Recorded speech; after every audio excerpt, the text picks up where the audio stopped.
ខ្ញុំមានស្វាយហើយមានបាយដំណើបហើយនឹងមានខ្ទិះដូងដើមតើបងប្អូនទាយមើលថាខ្ញុំធ្វើអីគឺខ្ញុំធ្វើបាយដំណើបស្វាយឬក៏ស្វាយបាយដំណើបអត់ដឹងហៅមកចេះហើយក៏បានដែរបងប្អូនជាដំបូងគឺខ្ញុំដាក់ដាំខ្ទិះហើយដាក់ស្ករសហើយដាក់អំបិលមកចិបចូលកូររហូតដល់ឡើងពុះទើបខ្ញុំដាក់បាយដំណើបចូលហើយយើងកូរបាយដំណើបជាមួយនឹងខ្ទិះហ្នឹងចូលសាច់គ្នា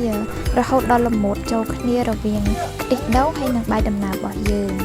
ពេលរួចរាល់ហើយយើងយកទុកមួយឡែកសិនបន្ទាប់មកបានយើងចាប់ផ្ដើមទៅចិតស្វាយនេះប្រភេទស្វាយកៅចិនបងប្អូនស្វាយប្រភេទនេះដូចរសជាតិឆ្ងាញ់ហើយញ៉ាំទៅដូចសាច់គេខ្ទិះល្អហើយបើបានស្វាយកៅចិននេះមកធ្វើជាមួយនឹងបាយដំណើបខ្ទិះដូងទៀតបងប្អូនគឺថារសជាតិឆ្ងាញ់មែនតើដូចថាវាស៊ីគ្នារសជាតិល្មុតចូលគ្នាឥឡូវស្វាយចិត្តរួចរាល់ហើយខ្ញុំចេះតាល្មូឲ្យចេញជារូបរាងស្អាតទៅ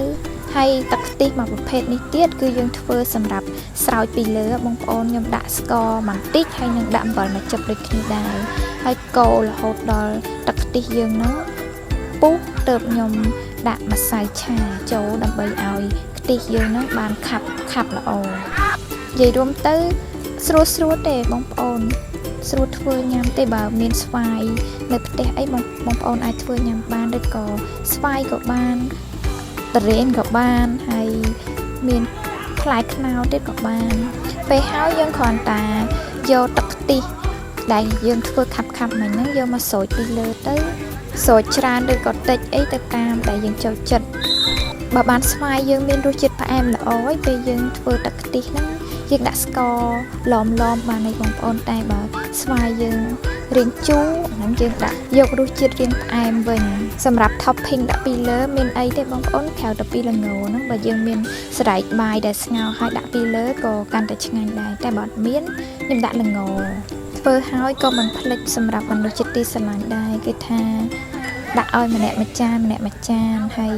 តិចក្តីច្រើនក្តីបានញ៉ាំជាមួយគ្នាបានញ៉ាំជុំគ្នាបងប្អូនបើមានស្វាយនៅផ្ទះអីកុំភ្លេចធ្វើបែបនេះញ៉ាំផងណាហើយជាពិសេសនៅបើបានធ្វើញ៉ាំជុំគ្នាទៀតកាន់តែល្អមែនតែនវីដេអូមានតែប៉ុណ្ណឹងបងប្អូនកុំភ្លេចជួយ share ជួយ like ផងណាអរគុណច្រើនខ្ញុំមានស្វាយហើយមានបាយដំណើបហើយនឹងមានខ្ទិះដូងដើមតើបងប្អូនទាយមើលថាខ្ញុំធ្វើអីគឺខ្ញុំធ្វើបាយដំណើបស្វាយឬក៏ស្វាយបាយដំណើបអត់ដឹងហៅមកចេះហើយក៏បានដែរបងប្អូនជាដំបូងគឺខ្ញុំដាក់ដាំខ្ទិះហើយដាក់ស្ករសហើយដាក់អំបិលមកចិបចូលកូររហូតដល់ឡើងពុះទើបខ្ញុំដាក់បាយដំណើបចូលហើយយើងកូរបាយដំណើបជាមួយនឹងខ្ទិះហ្នឹងចូលសាច់គ្នារហូតដល់ល្មុតចូលគ្នារវាងខ្ទិះដូងហើយនិងបាយដំណើបរបស់យើងពេលរួចរាល់ហើយយើងយកទុកមួយឡែកសិនបន្ទាប់មកបានយើងចាប់ផ្ដើមទៅចិតស្វាយនេះប្រភេទស្វាយកៅចិនបងប្អូនស្វាយប្រភេទនេះដូចរសជាតិឆ្ងាញ់ហើយញ៉ាំទៅដូចសាច់គេខ្ទិះល្អហើយបើបានស្វាយកៅចិននេះមកធ្វើជាមួយនឹងបាយដំណើបខ្ទិះដូងទៀតបងប្អូនគឺថារសជាតិឆ្ងាញ់មែនតែនដូចថាវាស៊ីគ្នារសជាតិល្មុតចូលគ្នាឥឡូវស្វាយចិត្តរួចរាល់ហើយខ្ញុំចេះតាល្មូឲ្យចេញជារូបរាងស្អាតទៅហើយទឹកខ្ទិះមួយប្រភេទនេះទៀតគឺយើងធ្វើសម្រាប់ស្រោចពីលើបងប្អូនខ្ញុំដាក់ស្ករបន្តិចហើយនឹងដាក់អំបិលមកចិបដូចគ្នាដែរហើយកូររហូតដល់ទឹកខ្ទិះយើងហ្នឹងពុះទើបខ្ញុំដាក់ម្សៅឆាចូលដើម្បីឲ្យខ្ទិះយើងហ្នឹងបានខាប់ល្អនិយាយរួមទៅស្រួលទេបងប្អូនស្រួលធ្វើញ៉ាំទេបើមានស្វាយនៅផ្ទះអីបងប្អូនអាចធ្វើញ៉ាំបានឬក៏ស្វាយក៏បានតរ៉េនក៏បានហើយមាន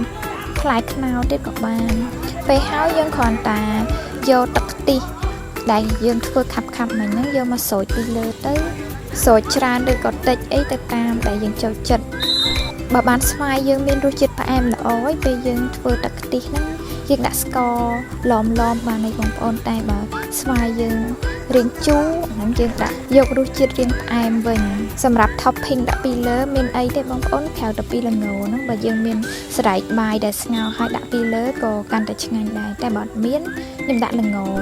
ធ្វើហើយក៏មិនភ្លេចសម្រាប់មនុស្សជាទីស្រឡាញ់ដែរគឺថា ដាក់ឲ្យម្នាក់មួយចានហើយតិចក្តីច្រើនក្តីបានញ៉ាំជាមួយគ្នាបានញ៉ាំជុំគ្នាបងប្អូនបើមានស្វាយនៅផ្ទះអីកុំភ្លេចធ្វើបែបនេះញ៉ាំផងណាហើយជាពិសេសនៅបើបានធ្វើញ៉ាំជុំគ្នាទៀតកាន់តែល្អមែនតែន